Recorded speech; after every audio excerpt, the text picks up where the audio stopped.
Jim Castingay, the Director of SCMA, the School of Communication, Media, and the Arts, and Associate Dean in the College of Arts and Sciences. Those of you who know me know it's great that I actually have a script because I will go on and on. So I'm going to discipline myself today. I'm pleased to welcome all the current students and alumni, our faculty, administrators, family and friends to our annual Alumni Awards event, and of course, homecoming weekend.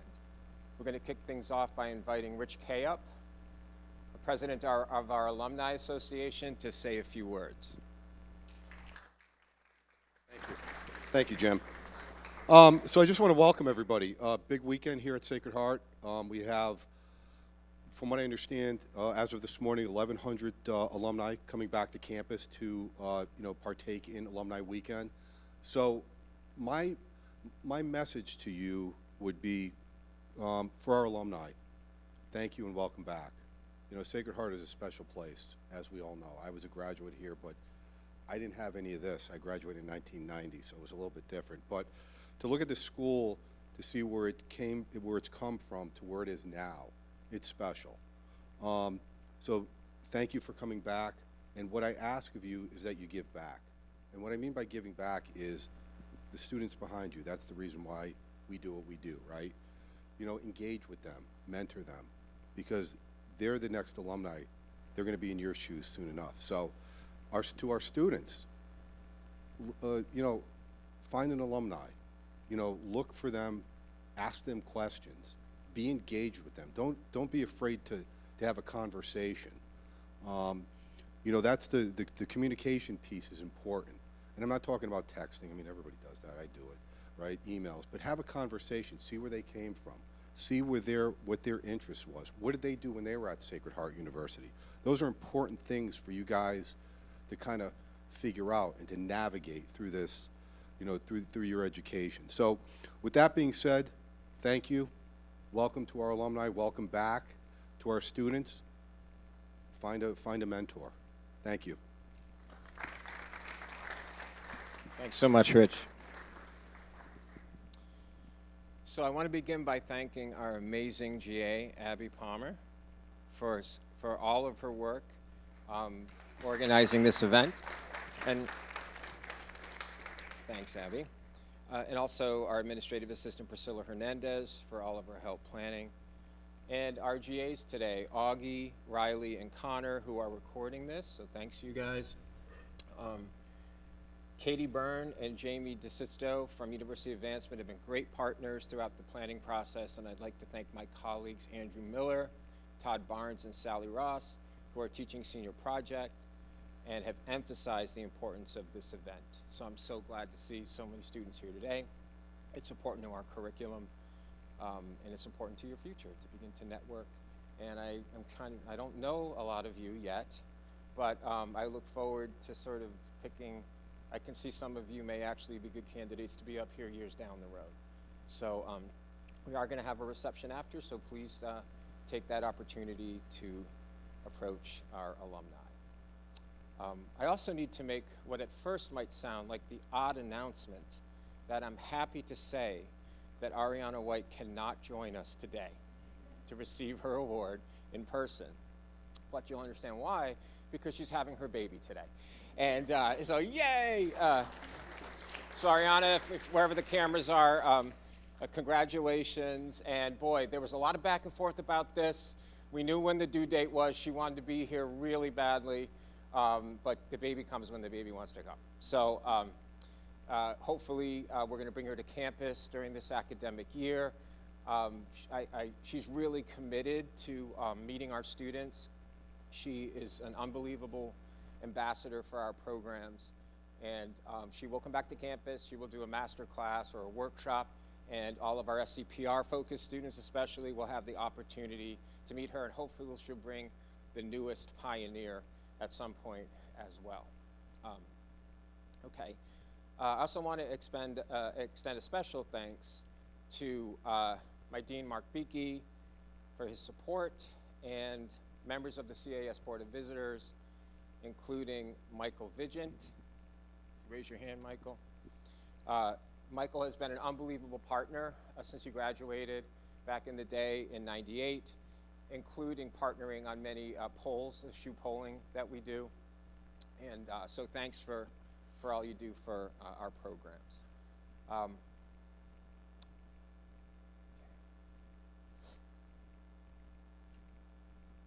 So when Michael V. and Justin Lear were at SHU in the late 90s, that's when I started here. I've been here that long. Justin was taking classes before we were our own department, never mind a school, and long before President Patillo took a chance on us and moved us into this wonderful Materi building. And of course, now we also have spaces in West Campus for our film programs. Indeed, in the late 90s and early 2000s, media studies was a small major in the English department, with about 29 majors when I started. And Justin's current job at CNN couldn't exist because social media as we know it today didn't exist, right? All of this suggests that these wonderful facilities that we have, the great expensive equipment, the software, all the high-end studios, they're wonderful, but they don't determine alumni success. It's what you do with those things while you're here. And it includes showing up for stuff like this, so I'm really glad to see you here today. So now we have the best of both worlds. We have the facilities, the faculty, and the students, motivated students. And without exaggeration, I think we really are one of the best programs in the country when you put it all together. Ariana receiving her award today reminds me that we have had graduate programs long enough now that someone can be out for over a decade. We didn't have grad programs until 10 years ago, a little over 10 years ago. Ariana often points out, if you talk to her, that the hands-on coursework in our SCPR graduate program and our communication grad program, and the internship experiences that she did, including with RCA Records, were a launching pad for her successful career in publicity and public relations. I should also point out that these SCMA Alumni Awards started with my colleague Andrew Miller, who joined SHU just 1 year after I did, when he began recognizing alumni from our sports, comm, and media graduate program, which we call, of course, SCM, which he directs. Although SCM is still a young program, its graduates have consistently landed the most coveted jobs after graduation, and Camila is no exception. We'll hear more about her professional accomplishments in just a few minutes, but it was clear to all of us when she stepped foot in Materi that she was a collaborative leader, incredibly talented, with a bright professional future, and she is a rising star.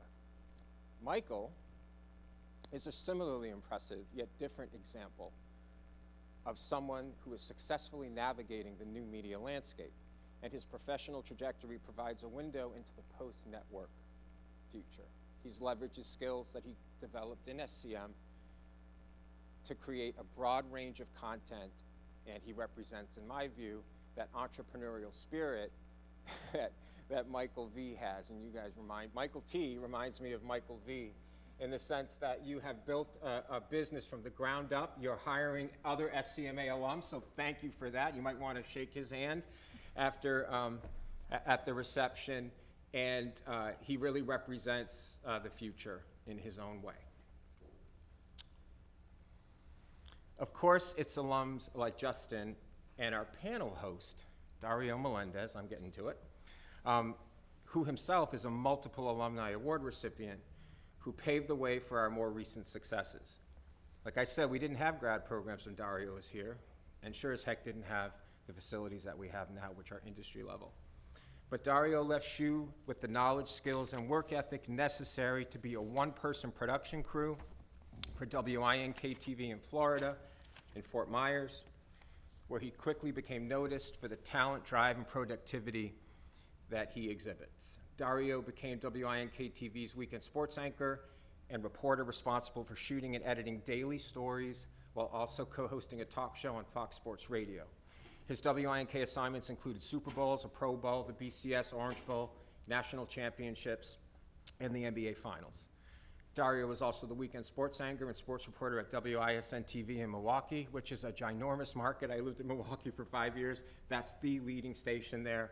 Everybody watches it. He's a lead guy there now.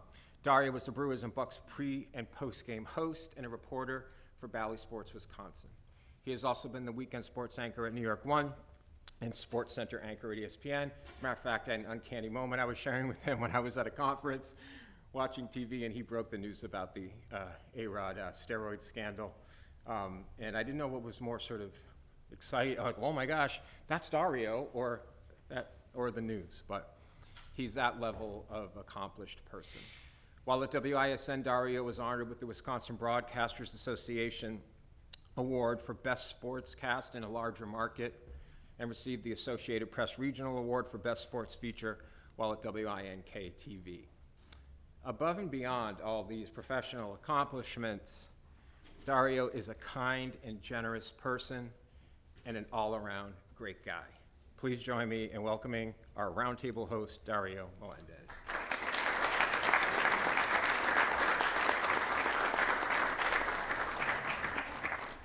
Get you to go everywhere with me. That was amazing. First off, I gotta clear the air. Is Miller even here? He's never. This entire thing was my idea. This entire thing was my idea a couple of years ago. No, I mean, 5 years ago, Andrew Miller came up to me and he's like, "Hey, what do you think of doing an award for our program for media studies?" Which is what I call it because I'm an OG. I'm like, yeah, that'd be great, because if you go to any big college, any big university, every college has their own awards, and we are exploding. Dr. Castaway mentioned it briefly. Do you guys know where Dr. P's office is? Like down at the bottom, kind of by the bookstore? That used to be our lone classroom. Like the little round part in the back, which was like an old chapel, that was our only classroom. We didn't have studios, we didn't have sets, we had great professors. And that's kind of what separated us from everybody else. And that's kind of what got me onto this path. When he said I was I paved the way, it just makes me feel old. But it was cool, because I wanted to get into TV. I always knew what I wanted to do. We didn't have the facilities when I was here to do that. But we had professors that knew that I really wanted to do something like this. So they made it their mission to help me complete my life goal. And now I'm 10, 15 years into my career, and I'm able to honor our new Distinguished Award Alumni winners and Excellence Award winners. So this is just really cool. It's really cool to be back here. And this is a big deal. Like, congratulations to all of you. This is a huge deal. You are representing our community in the workplace. And for a long time, we had zero representation in this field. So this is very, very cool. We take the word and the term pioneer to a whole new level. Let's start with our first one. Not because, first is the worst, but first is sometimes the best, right? We're going to do this fast, because I'm not trying to sound too much like a gringo. Camila Cayere? Cayere, there we go, Camila Cayere Diaz. Born and raised in San Juan, Puerto Rico, she attended Florida State University, graduated with a bachelor's degree in 2018. That's when she came over to Sacred Heart as a GA at the SCM Master's Program here at Sacred Heart, graduated in 2020. Small stint at NBC Sports Golf in Stanford.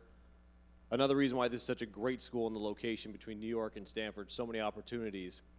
She then joined ESPN, big ESPN in Bristol in May of 2021 as a PA, worked her way up to a stage manager, directing departments, and now she has been promoted to the associate director, which is her current role. She has done some really cool things. She's worked with College Game Day, she's done studio shows, worked with the US Open and Wimbledon 2024. She is our first Alumni Excellence Award winner. Everybody, Camila.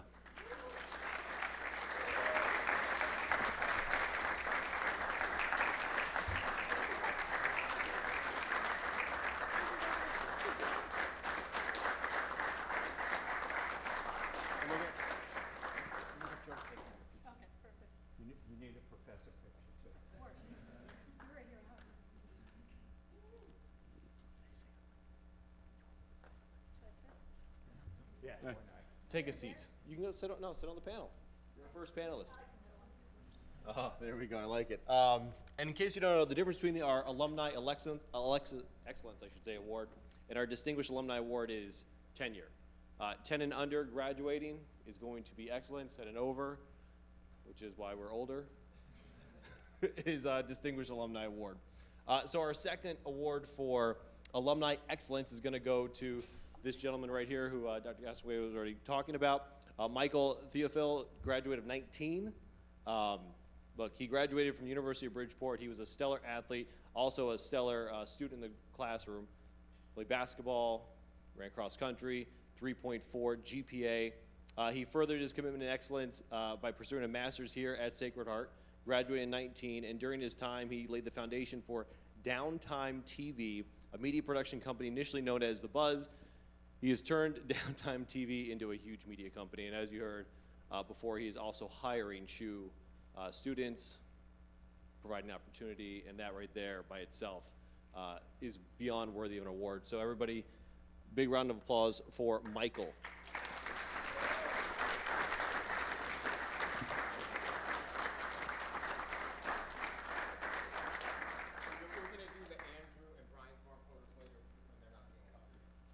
Yeah, when they're not doing what they're doing nothing. So 2 years ago, I was honored to be the inaugural recipient of this award, the Distinguished Alumni Award. I'm still trying to convince them to name it the Dario Melendez Award, but we'll get there someday. But again, very deserving. Last year, it went to a classmate of mine, Brian Fitzsimmons. This year, it's going to a true pioneer, someone who has paved the way and is really taken media to a new level at one of the biggest, if not the biggest, media entities in our business. Justin Lear, class of 01.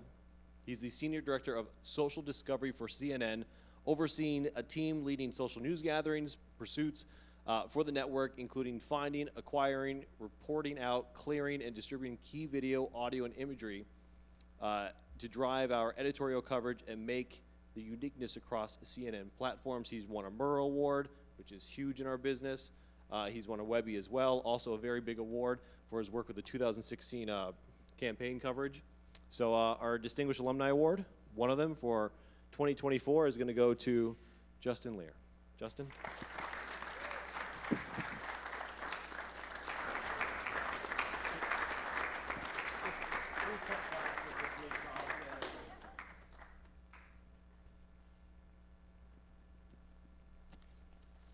So now we're going to start our panel conversation.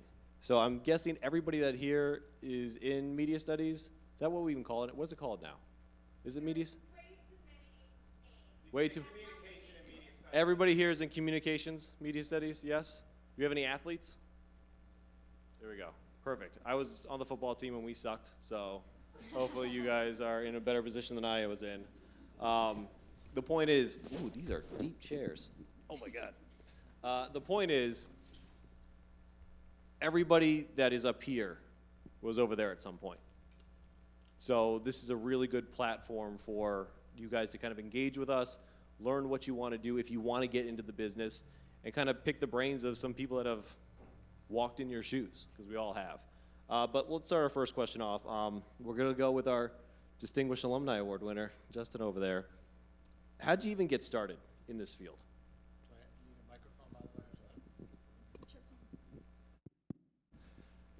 So I got started in this field because I actually came to Sacred Heart in the fall of 1997, and I thought I was going to be an athletic trainer and quickly learned that I wasn't very good at biology or human anatomy. So I ended up sophomore year switching to media studies and had a really great time here. I did the Spectrum newspaper, I did the student radio station, and most importantly, I did internships. And without those internships, as good as this university was at that time, I would have never gotten my first job without internships. And that was internships at HBO, that was internships at Virgin and Capitol Records. That in the field experience is something that you couldn't get at that time at any university. You had to make that networking connection. So that is really what led me into my first job after I graduated in 2001. Is Spectrum still a required class here, or is it voluntary? Depends on the major. Depends on the major. So was it required when you were here? I don't know. So it was required for me. So we were a couple of years apart. It probably was required because I was not the best writer, and I'm not sure it would have been something I did. 100%. I was a horrible writer. I did not want to do the Spectrum. I wanted to get as far away from that student newspaper as possible. It turned out to be the best thing for me ever. It was so much fun. It taught me how to actually spell because I am a horrible speller, and this was before spell check. And I picked one up the other day, and it's cool to see that it's still around, still kicking. But what about you, Michael? How did you get in the business? Here, you can take this mic.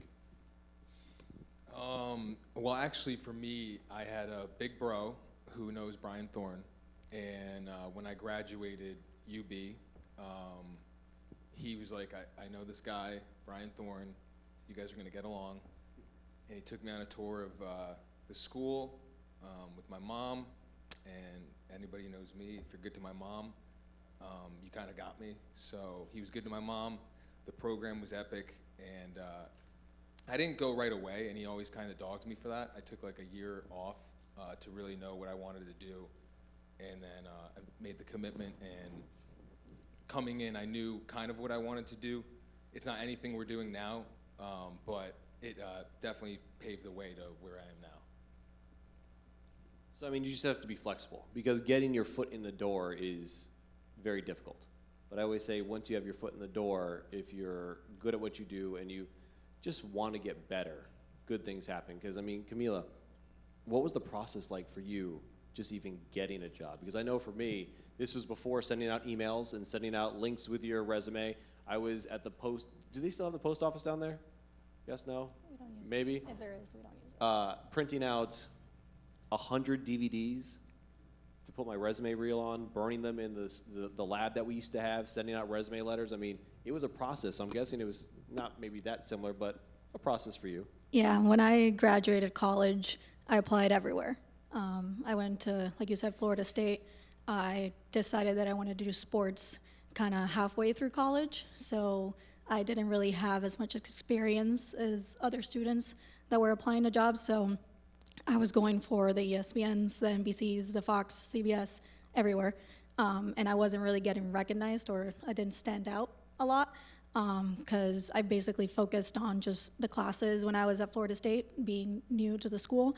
And since I transferred in, I had to do all the gen ed. So I was a junior and senior taking biology and English 101. And I went to Emerson College first, so we didn't really have gen eds at Emerson. But when I was applying and trying to figure out how I can distinguish myself in a sea of applications, I just couldn't do it. So I started applying to schools.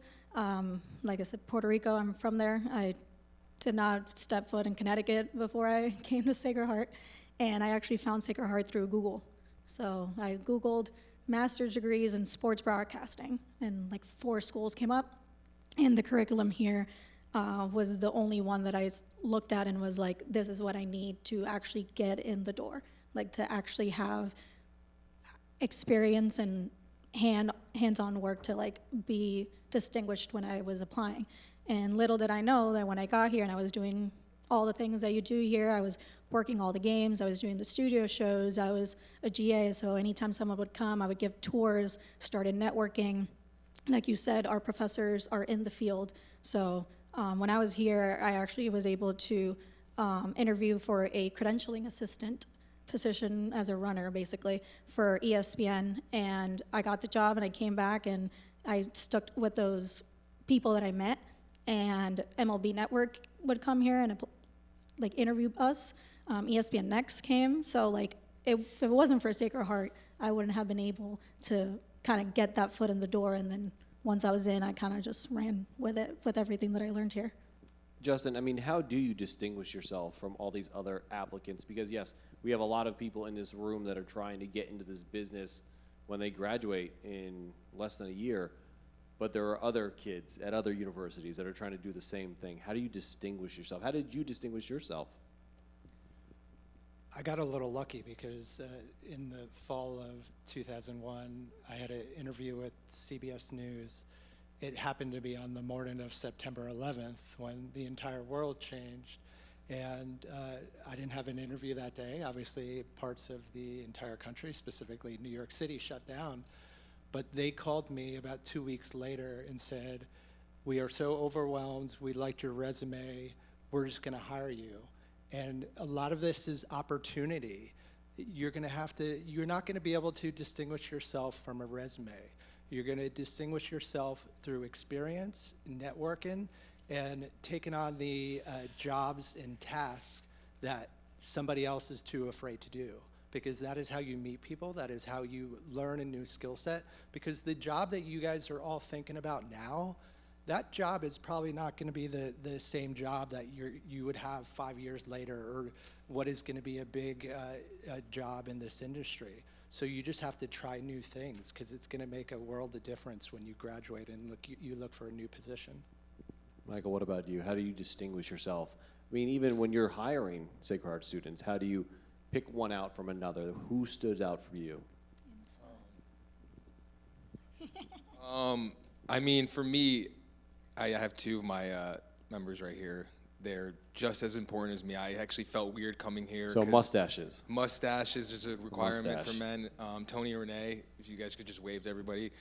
They deserve to be here as much as me because, I mean, they have hearts of gold. Everybody has to have a good heart, first of all. You can't just work with me and not be a good person.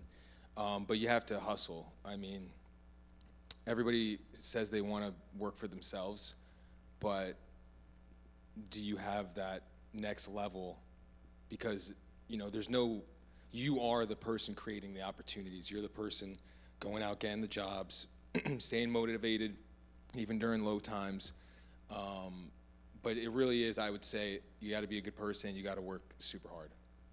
And kind of to piggyback off of what they both just said, it's also just getting your darn foot in the door, right?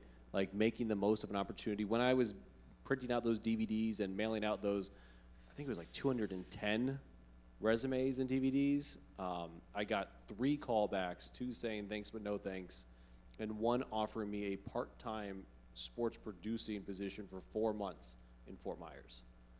And that was the only job offer I had coming out of college. So I said yes. And as Michael just said, I grinded. I showed them that I wanted to be there. I showed them that I had the desire. Within a few months, they made me a full-time weekend sports anchor making $16,000 a year. So it's tough. You're not going to make a lot of money when you first start. You're not going to be doing exactly what you want. I didn't want to be a sports producer. I wanted to be on air. But just get in the door, because I think the biggest mistake you can make in this business is saying no to an opportunity that could lead to other opportunities. It's big picture, not small picture. And like, look, I've made a ton of mistakes. One of the biggest mistakes I ever made was when I first sent out my resume. I addressed it to, you know, Mr. Chris McIntosh in like South Dakota somewhere, but Chris was short for Christina. So that obviously didn't do me any justice, calling a female news director by a different gender. So look, mistakes happen, but Camila, I mean, what are some of the biggest mistakes that you have made so far in your field that you wish you would have known before? I think I got lucky I did a bunch of mistakes here. I think I started opportunities here where I might have been a little bit more close-minded when I came in. I was a GA, so like at the beginning I felt like maybe I might have come in with like certain expectations and certain like putting a little bit of pressure on myself of like, oh, well, you're not just a student, you're like a GA, you're here to work and you're here to lead, and you have to make something out of that. That maybe in certain rooms, you know, that was a little tough. I think Tony can also speak to that.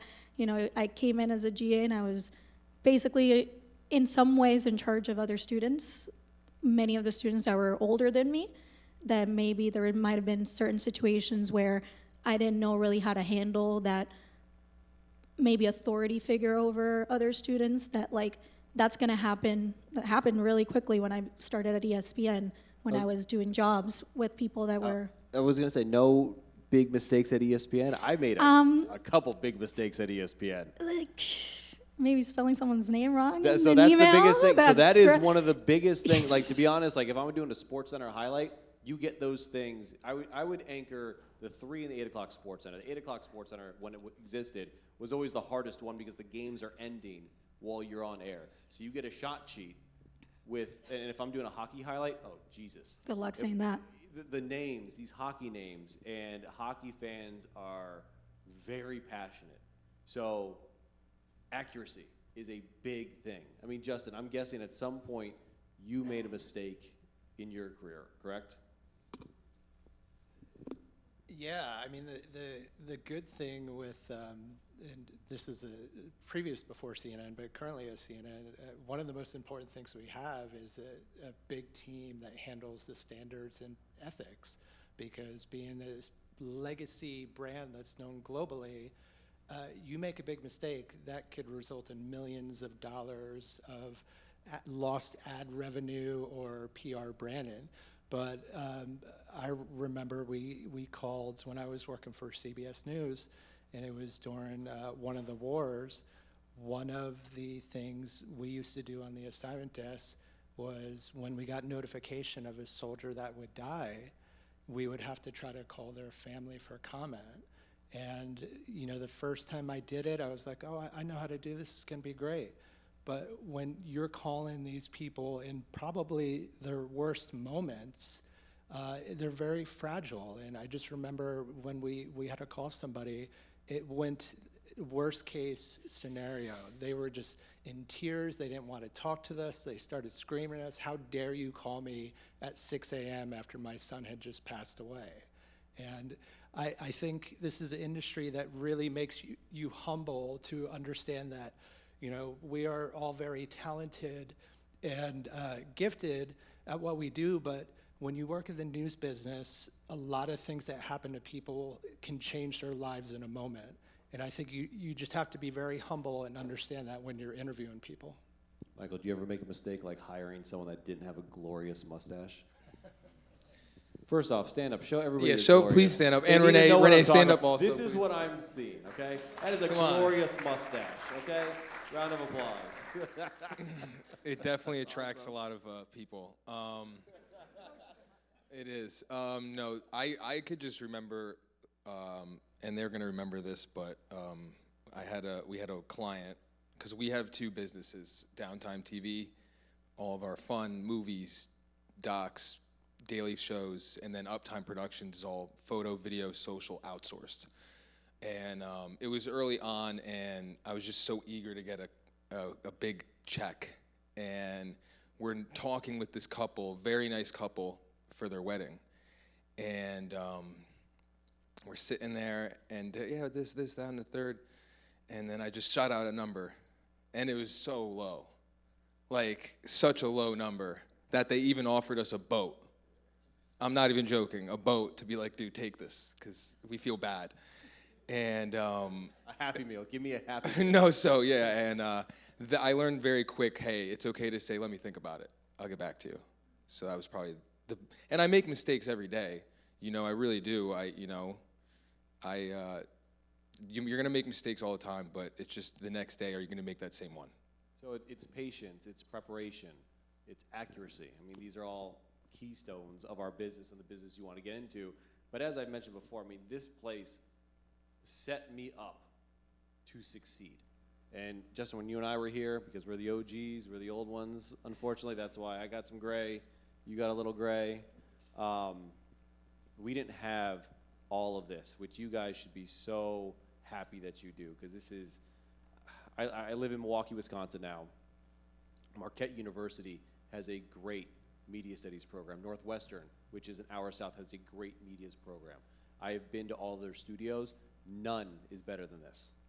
They might be on par, but this is top of the line. This is better when you guys get your first jobs in Corpus Christi, Texas, or Fargo, or Macon, Georgia.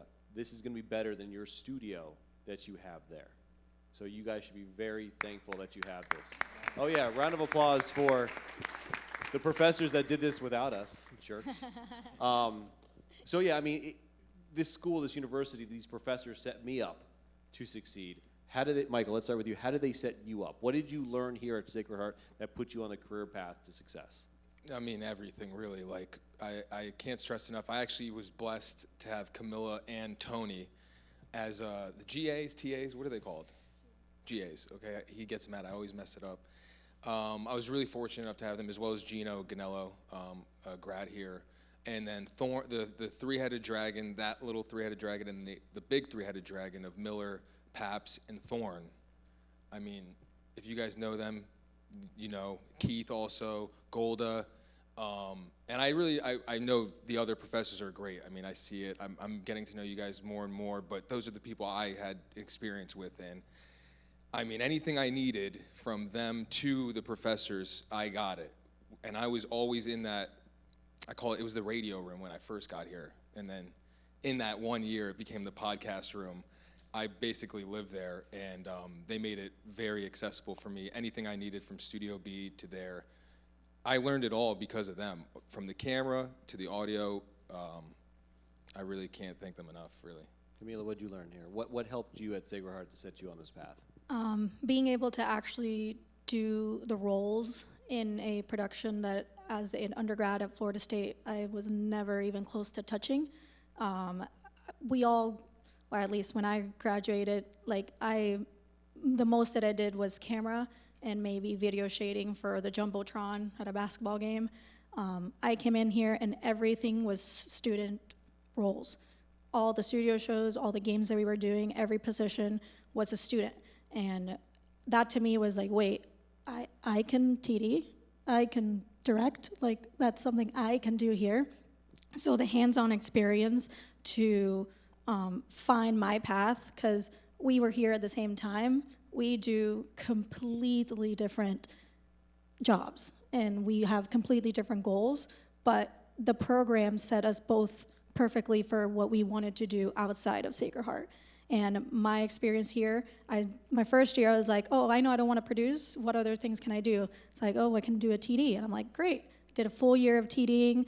I was always really good in the separating the content plus how you want to do it. I knew that the content wasn't my shit, but if you told me what you wanted to do, I can set up a great interview, I can light it really well, I can frame it really well, and I was like, what does that translate to? And that's where I learned here. I was like, I learned that directing was what I wanted to do, and then once I figured that out, they were like, okay, start directing the show. And then I was like, okay, do you want to direct a basketball game? Cool. Okay, now next week you're gonna do a football game. And I was like, those weren't things that I was being able to practice in and have the hands-on experience. And when I was actually interviewing for jobs, I was like, oh, I directed an SNY game with 8 cameras. I had a halftime show. I had a producer. I had talent, a silent reporter. I would explain the way that we do production here, and that was one of the things that would set me apart from other applicants, because a lot of students don't get to do that out of an undergrad.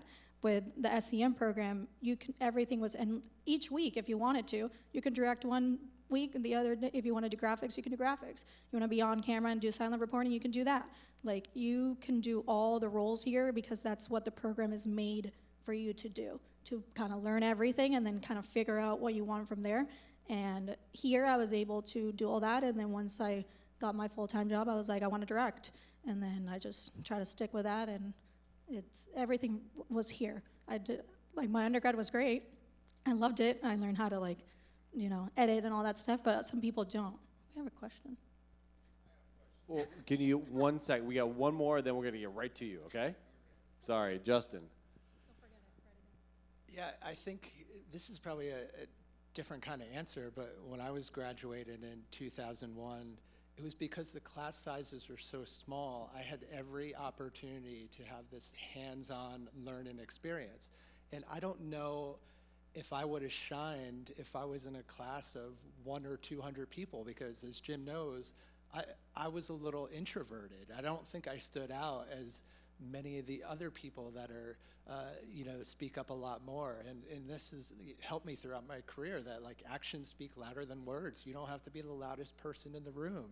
But if you're really good at what you do, that will shine through. It may take a little bit of time, but because of that hands-on experience, I was able to be confident enough to say, all these opportunities that I have here with this close mentoring is going to lead me to future success. Yeah, I mean, I think that's a great point, what all of you guys just said. I mean, it pretty much boils down to opportunity, right? The size of the school presents a lot more opportunity. I mean, as an athlete, this was the only Division I school that wanted me to play, that would let me play quarterback, they told me, and then they made me wide receiver. So it shows you how good I was. But you got here, and it's like, I want to do radio one day, I'm going to do radio. Well, now I'm going to do print, and now I'm going to go to TV. Like, there's not many schools that have a program like this that will offer that. But as we just saw before, we are now at the question portion of the program. So we're going to start with you. I know you had your hand up. We're going to get you a mic real quick. It's coming over here. And we have plenty of time. So if you have a question, bottle up and ask away. Going to Florida State is, I could say, it's way bigger than here. Did you feel like that at Florida State there was less opportunity, especially because it was so much bigger of a school that like everybody knows what Florida State is, and like they have something like the highest, like do you feel like there was less opportunity there than there was here? It was definitely harder to land opportunities, I would say. There was so much going on. Our productions, especially our game production, was maybe a 30% students, and then freelancers were hired outside of Florida State. So I was basically a volunteer, and they would just assign me depending on what's needed. And I think here, it wasn't like, oh, you're fighting. Yeah, some people will, if there's a couple people that come in and be like, oh, we want to be on air. But there's so much that you do here with, like, Justin was saying, like, there's a small classroom. So even if you have 10 people that want to be on air, you can divide that, and each person's going to get a lot of opportunity to do what they want to do. And like you said, Florida State is really big. Our productions, ESPN people that I work with now travel to Florida State and do games there. So like you have a school where you're outsourcing a lot of your production. So I was only doing, what I was able to do as a student. Here, you get to do it all. And then when opportunities come, that SNY contract that we had, once that happened, we were doing it student-based. There was maybe one or two other positions that were hired. Guess what? There were alumni that were coming in that did the program and were coming to do sideline reporting. I've been invited back to direct games here before when we do the women's all-women broadcasts. Like, big schools don't do that normally, and you get to do that here, not just because it is a small school, but because the program and the professors, like, that's what they want. Like, they're not only here for you to just be here and, help you create a career. A lot of, like we said, the professors are still working in the field, and they have a personal, what's the word? Yeah, I would say a connection, a tie. Like, I still, like, see Miller and Thorne and Pass as, like, mentors in my field. Like, I'll be like, hey, I'm going to my first remote. I probably call Thorne and be like, oh my God, I'm getting sent to Wimbledon. Like, this is so cool. And like, those were things that I never had as an undergrad. Even when I was applying to come here, I had troubles finding a recommendation letter because like, it is such a big school and you don't get to have that one-on-one with people. Here, every class that you have is basically a one-on-one because you're sharing the class with maybe 10 to 15 other students. And like I said, with the actual hands-on experience, like each week, if you really wanted to and you wanted to learn every position, you can. That's the thing. Here you can. In big schools, you have to like fight for like that opportunity, and like there's just certain positions. There was never a day where I was going to direct something at Florida State. That's probably never going to happen because students don't do that. But here, whatever position that you wanted to do, like it's given to you, and they're like, yeah, please come do it, learn it, and you kind of go with what you can from here. So pretty much FSU's overrated both in the classroom and on the football field. But saying, you were saying like the opportunity, like your opportunity thing in Florida was nothing like it was here. It was like you didn't really know your professors, like, personally. Probably huge class sizes. Oh yeah, 200 plus easily, and that's still like within the media role. Like Plus, it's not always- just like your major. Like it's huge. And plus, like the person going to a Florida State football game is usually someone who's like a nationally known. Like here at Sacred Heart, where we have opportunity to actually have students on the highest, Oh yeah, And I think that's great for a even small like as a small school, like Sacred Heart has such a big impact in like this area. Like when I was here and we were doing projects, like it's not just because we were grad students. You had undergrads doing stuff as well. And like I was able to interview Bobby Valentine when he was here when recreation? I got bullied for it when I said it in the interview. Was it recreation? Recreation? Yeah, I said it wrong the first time when I interviewed them. They're like, actually, we need to do that again. You said that wrong. But like, you know, not every day at Florida State a student's just gonna randomly talk to the head of like sports in the what was his title? I don't remember. But you know, that just doesn't happen. Yeah. But here, like it's becoming bigger as well. Like you have to take the opportunities because more and more Sacred Heart is being known for being a great school that just basically shoots out people into the sports media world. And you want to be here, and you want to be here at the right time and take advantage of the fact that you're here, because 5 years from now, you're going to be sharing the classroom with 50 students, not 20. So take advantage of it. Good question. Any other questions we got? I know we got to have some. There we go. Right over here.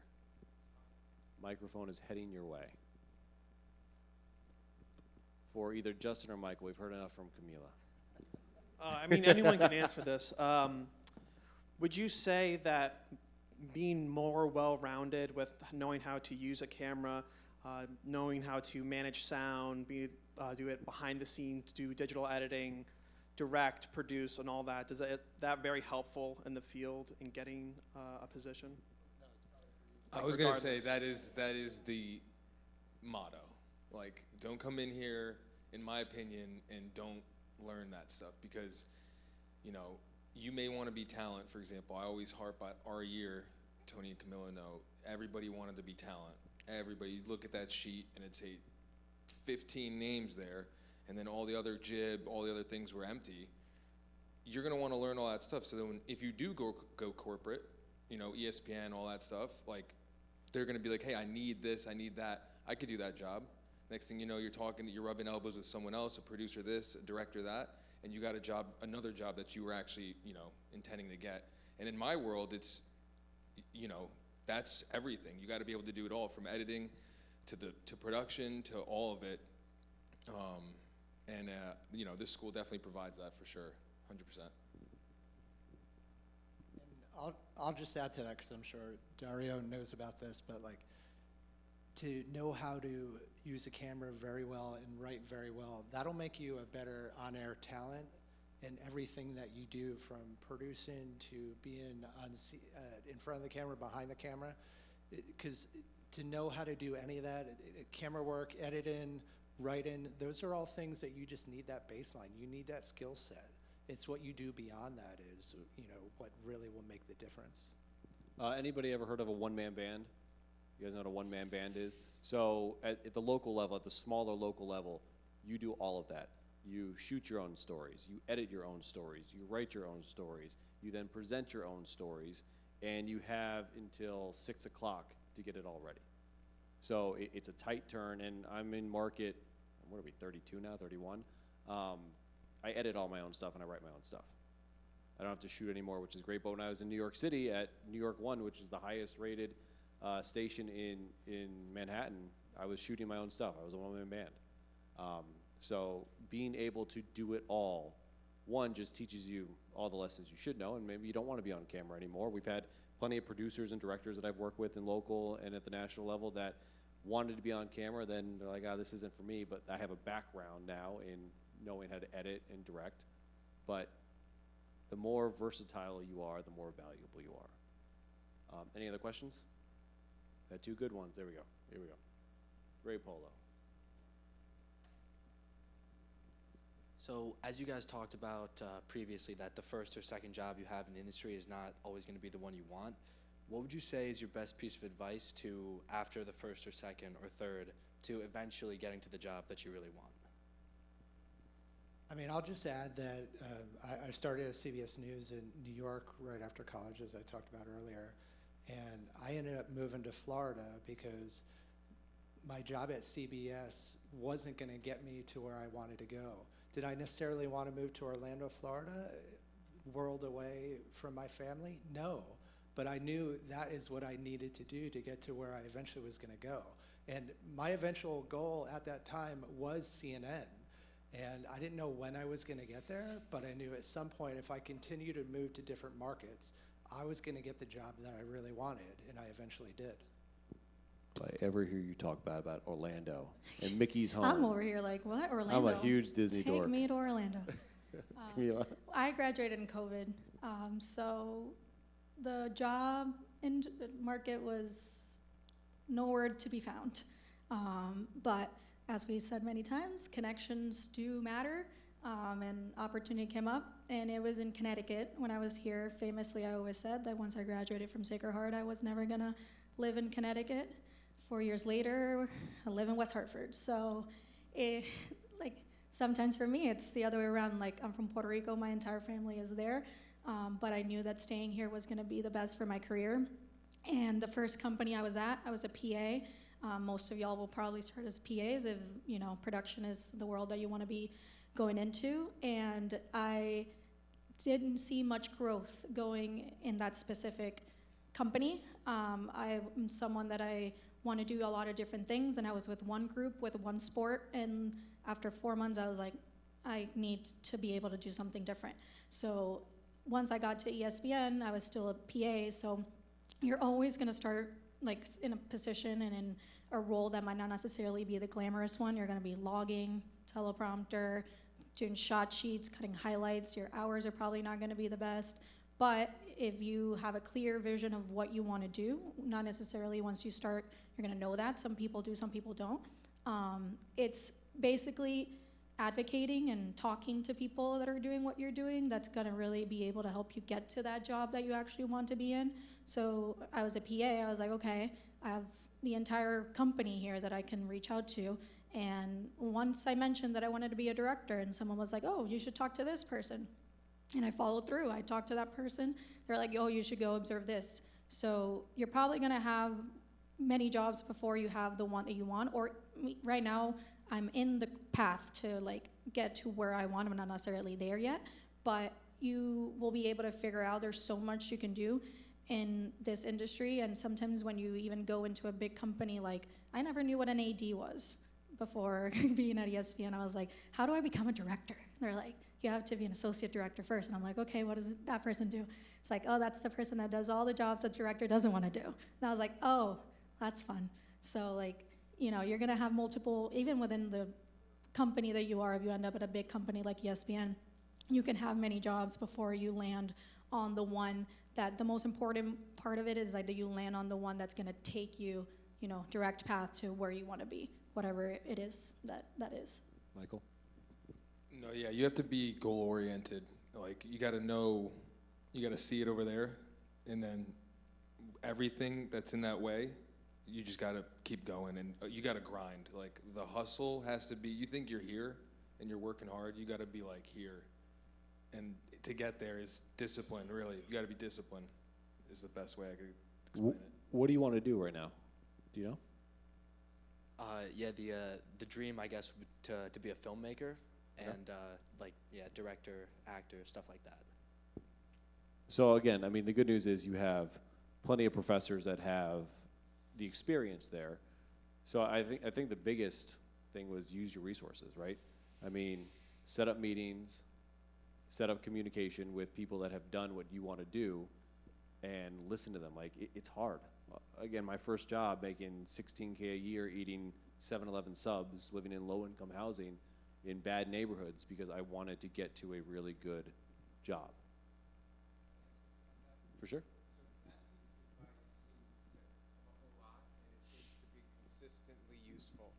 And so, and what I mean is and I found this when I teach senior project, that I feel like a lot of our students, especially at the undergraduate level, often choose Sacred Heart because it's kind of regional. So it's close enough that you can get home, and that's great. But as you're thinking about your post-Sacred Heart career, I want you to think about maybe challenging yourself to go on the job market nationally. One of the weird things is that we're already at the place where everybody wants to come for our fields. Now, even film, you could say, Like more episodic television was shot in New York recently for some years than LA. But we'll still give them the movies maybe, but there's a lot of action here. So there's some kid in Cleveland who is an undergraduate major and they're applying for jobs. They want to move out to this area of the country. You're already here. So we leverage that. And you do have a leg up, I think, through all of our connections. But the stories we're hearing are those who are saying, hey, I'm going to go live here for a while. I'm going to follow that job and work my way back. And that's true for SCPR too, for the broader communications industry. Everything that we're saying here in this model of hands-on and learning a little bit of a lot of different things makes you the one in the room who can be a one-woman or the one-person production crew who can say, yeah, I can write a press release, but I also dabbled in this other stuff. Or I know what it's like to plan an event that's going to include a streaming component. You don't have to be the one who actually did it, but because you're in the same ecosystem with others who have, you do learn, and you're able to talk about that. That's our secret sauce. And Andrew Miller's here. Wow, Andrew Miller. I was just about to do a big round of applause, an hour late. Doesn't matter. Dr. Andrew Miller, everyone. Took away my thunder. Good question. Any other good questions? We got a little bit more time. Right here in the front in the white polo. He's coming on your right. There you go. So shout out Professor Todd. You're on the panel. You haven't given him much love, but he's really cool. He made films. He is very cool. If you want to know his story, we actually interviewed him for the Dream is Free podcast on Downtime TV. Yeah, you can see his life story. Yeah. So my question is to Michael T. about what resources did you have while at Sacred Heart, just in the entrepreneurial type of endeavor? Because I heard you speak about how you'd spend a lot of time at the podcast room, you know. So apart from that, like, are there any resources that you utilize that you feel helped you get to set up your whole? I'm not going to lie to you. I didn't have any here for the entrepreneur route, but I think going forward we might be changing that. But I would say you have to just find people to follow, really, you know, that are good leaders, you know, in the world that you want to get to, right? So, you know, for me, I like him. I see what he's doing. He's not my favorite, but Patrick Bet-David, for example, you know, he's crushing it. Valuetainment, go look them up. They're a great media company that does a lot of stuff, kind of what we do, but a little different. But the entrepreneurial thing is something. I'm not going to say you have to have it, but it's if you don't have that hustle, you know, be careful, is all I'm going to say. Everybody know what a follow-up question is? It's probably the most important thing in our business. It's something that we don't do a lot of, or really teach. I mean, when you go into an interview, you have a list of questions. I try to shy away from that. You kind of know what you want to ask a subject, right? The most important thing to do is listen to the subject, because Michael just said something that demands a follow-up. Do we all know what demands the follow-up with Michael? Okay. You mentioned there might be something in the future in the entrepreneurial. Like that's a follow-up I have to ask. What do you mean by that? Is something coming to Sacred Heart? I mean, I feel like there should be. I mean, I totally, I mean, that right there is a question that seems like it's needed. I mean, I think it would be a good outlet for students to understand the side of an entrepreneur. You know, you're really, the hustle, the business, the financials, and it comes with the media too. You know, it's a lot. And I was financially illiterate before I went into this endeavor. I went to Fairfield Public Education. That's one of the best in the country. And I didn't know anything from good debt to bad debt, let alone taxes and this and that. And I'm grateful that I had to learn it, because now I know it, and it could definitely help people. But I just think that would be cool here, for sure.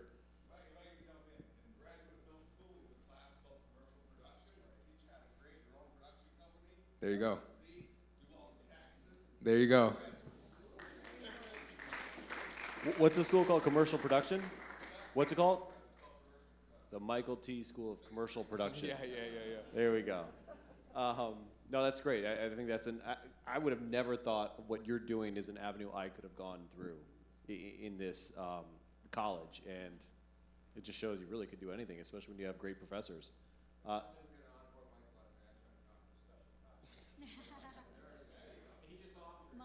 right? Money talks. Starting price is a boat. Yeah, like, yeah, exactly, I'm easy. Checks in the mail, yes. We Carlton, everybody. We just didn't tell you it was going to be a paddle boat. Any more questions? We got time for a couple more. Oh, we got to get at least one more before we go. There we go. Nice. Right in the front.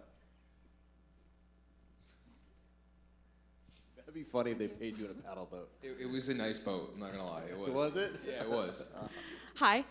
So I have a question. I've had a few internships in the past, and one of the things that I've kind of struggled with is I've made some really good connections while at the internship, but I'm curious to know your piece of advice in terms of sustaining those relationships and keeping those connections in the future. Justin?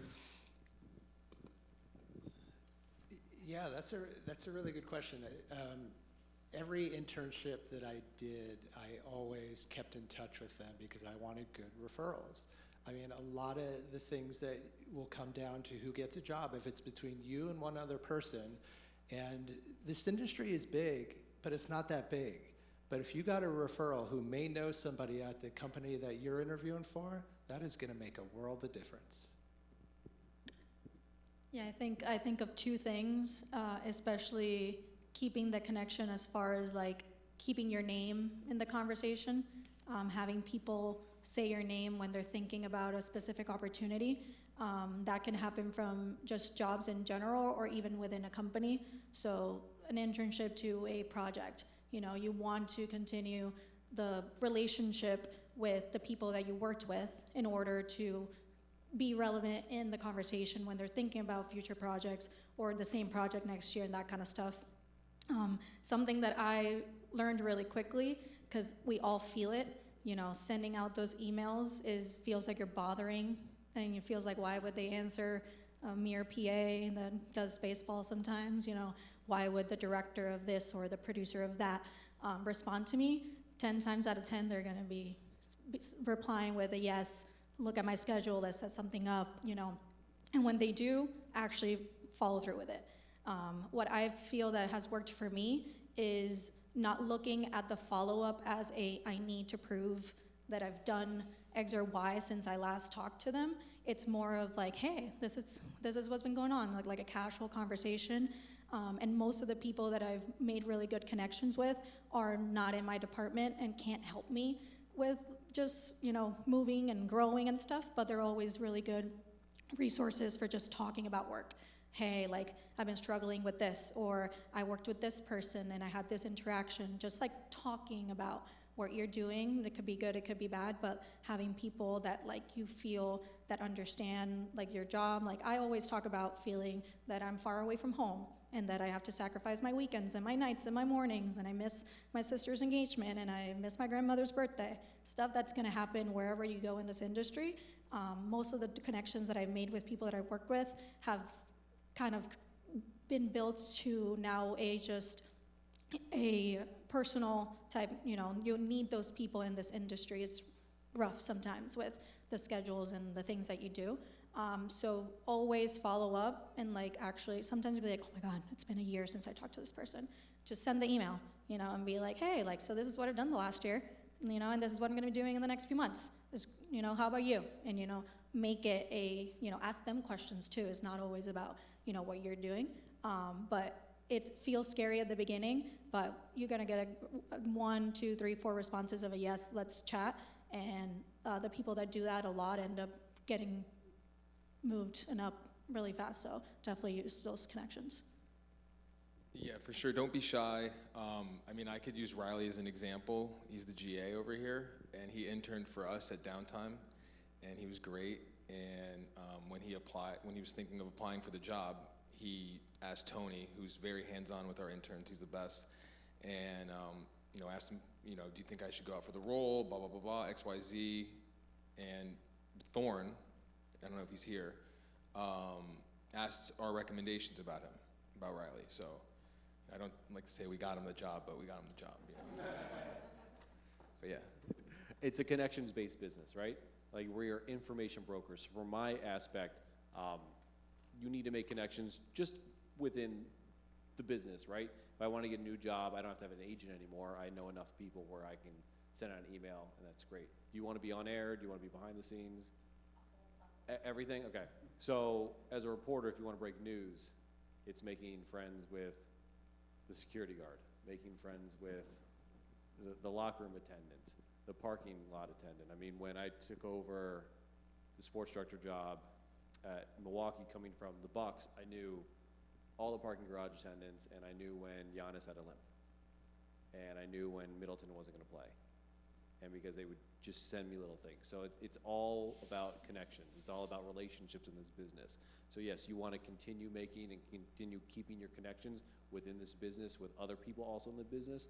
But if you want to get into the news gathering field, remember you are an information broker. So you want to get as much information from other sources as possible, while also giving information every now and then.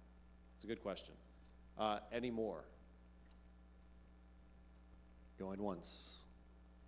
Going twice. Oh, yes, I knew we'd get one. There we go. Well, can you hear me? Yes. You ever struggle financially still in your businesses? Oh, there's always lows and highs for sure. Yeah, like, there's dry seasons and flourishing seasons for sure, but it's having a good team, having good people around you, understanding the end goal, and continuing to work hard, knowing, hey, this is just a little tough spell. We're going to get through this. And, 9 times out of 10 in those situations, it'll work itself out in terms of finances for sure. Well, I asked that question. You said, it's your fault.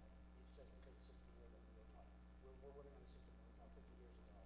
You can buy a house and a car with one job. Yep. And nothing else. Yeah. It's not your fault. No, That's the thing 100%. me and my wife get into all That's the a time. great point. No, but I definitely, it's definitely been a struggle at times. Don't look at me and see, he's super, super successful or whatever. But no, it's like, dude, everybody has their struggles, and especially financially, you're gonna always have that until you do cross that threshold and honestly become financially free. And I think it also depends on what you're looking for as stability, right? Like everybody's sense of stability is different. Like right now I'm 38 at a place in my life where I feel financially stable. And it's taken a long time to get here, right? So I'm guessing everybody's a little different, right? Camila, Justin, you want to take it away? Yeah, I'll just say that this is a kind of industry that eventually you can make a lot of money, but your first couple of years, you most likely will not make a lot of money. There are much other additional jobs outside of the media industry where you could work Monday through Friday, you leave Friday at 5 o'clock, and you don't have to worry about anything until Monday morning. Not in this industry. You're working overnights, you're working weekends. So you got to be really dedicated because the money is nice, but when you're away from family and moved halfway across the country, the money is not going to make up for that.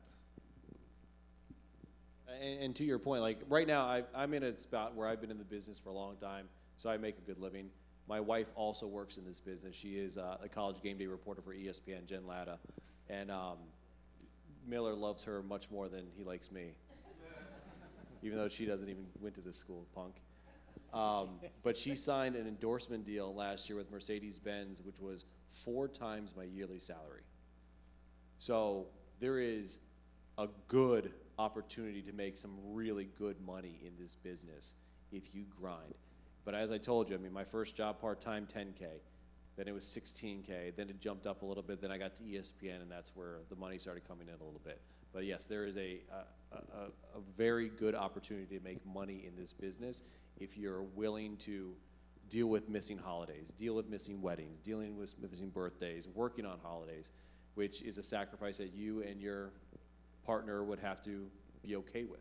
Like I work night side, so I miss my kids' games every now and then, which isn't fun. And I'll never be able to get that back, but I try to get out there as much as I can. So I think we are at the point where we have exhausted all the great questions. And we can continue the discussion at the reception. Correct. We're going to have a reception where you guys can hijack us, mainly them, please. But again, round of applause for our award winners this year, Justin, Camila, and Michael. Thanks, everyone, and you can head down to the atrium for some food and discussion. Thanks for coming.